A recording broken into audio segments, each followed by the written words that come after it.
小盆景因材施用，选择合适的造型，同样可以以小博大，收到比较好的盆景表现效果。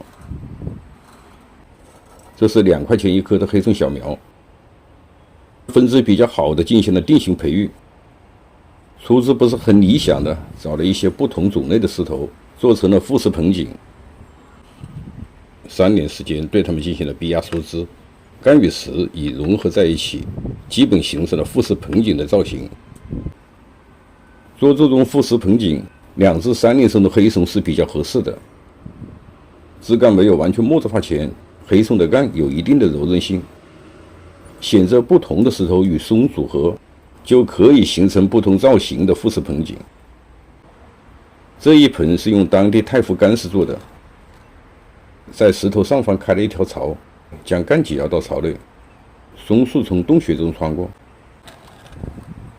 这里再稍微强调一下，松树从洞中穿过的时候，枝叶要用塑料膜包紧，在穿的过程中才不会伤到树。在复石的时候，干要一次性挤压进去，在挤压时，干与石接触的皮会破裂，因此操作必须是一次性进行，不可重复。大约1年时间，破裂部分愈合，自然就与石紧密地连在一起。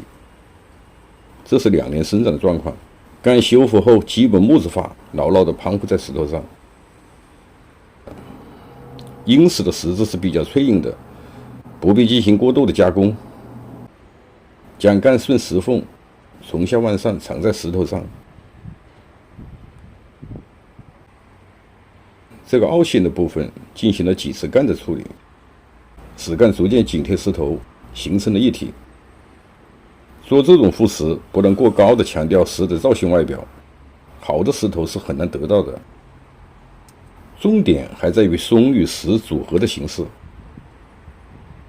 对这种小的复石盆景，要以小见大，重在浓缩，尤其是松树。浓在于逼压短针，逼压每年可以进行2到3次，侧枝要尽量的缩短。逼压时留几根针叶，把上端直接剪掉。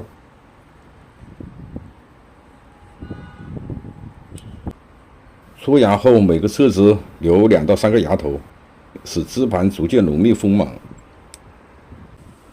浓缩除了剪，对不到位的枝条要进行适当的攀扎和刁难。像这一盆，主要是调整枝在石上的缠绕。出枝有高低错落，侧枝形成的枝盘要有起伏变化的层次感。说在于控制，即控制出枝和枝盘与石头的比例。不同的石头组成的造型，树石之间的比例是不同的。实无本意，用什么样的石做什么样的复式盆景，全凭个人的感觉。但石头的基本规律还是要遵循。像这种太湖干石，曲折圆韵，除了多几个洞穴，并无太多的特色。用这种石头做复式盆景，干尽量的要隐藏，出枝要简洁，石矮树不能过大，侧枝过密，树则显重，与圆韵登石的石头在比例上就会形成不协调。阴石的外表瘦皱，有奇峰怪石之状，干要尽量的露，把干露出来会有孤峰独木之感。青石是极其普通的石头，表面平直基本无变化，它的最大特点是越有陡峭山崖之感，能比较好的表现复式悬崖盆景的造型。这一盆选择在石缝下方出枝，清脆的松与灰色的芽形成的对比，就多了几分玄的意境。